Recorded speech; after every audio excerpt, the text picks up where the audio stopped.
91 দিনে কোরআনে হাফেজ হয়ে বাংলাদেশে এক অনন্য নজির সৃষ্টি করেছেন এই ছোট্ট বালক। আপনি আমি কি করলাম? এত বছর বয়সে এসেও কোরআন কিন্তু আমরা পড়তে পারতেছি না। আজকে এই সকল শিশুদেরকে আপনি আমি আমাদের সন্তানদেরকে অবশ্যই কোরআনের শিক্ষায়, ইসলামের শিক্ষায় আলোকিত করে তাদের উজ্জ্বল ভবিষ্যৎ ইহকাল এবং পরকালকে সুন্দর করার কিন্তু আমাদের দায়িত্ব।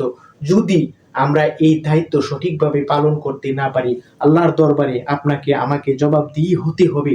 নিজে যেহেতু ইসলামের শিক্ষায় শিক্ষিত হতে পারিনি, আমাদের সন্তান যারা আছে আমানত স্বরূপ, তাদেরকে আমরা যাতে এই ইসলামের আলোয় আলোকিত কোরআনে এই ধরনের হাফেজা আমরা বানাতে পারি, সেইটা চেষ্টা করি। কারণ দেখুন, দুনিয়া আসলে থাকার জায়গা নয়, এখান থেকে চলে যেতে হবে। বয়স আমাদের হচ্ছে, দ্রুত সময় ফুরিয়ে যাচ্ছে, প্রতিটা নিঃশ্বাস আমাদের জীবন থেকে আমাদের হারিয়ে যাচ্ছে।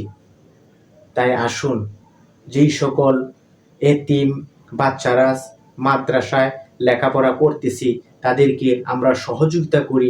যেহেতু আমরা পারিনি, তারা পারুক, তারা আল্লাহর দিন প্রতিষ্ঠায় আরো এগিয়ে যাক।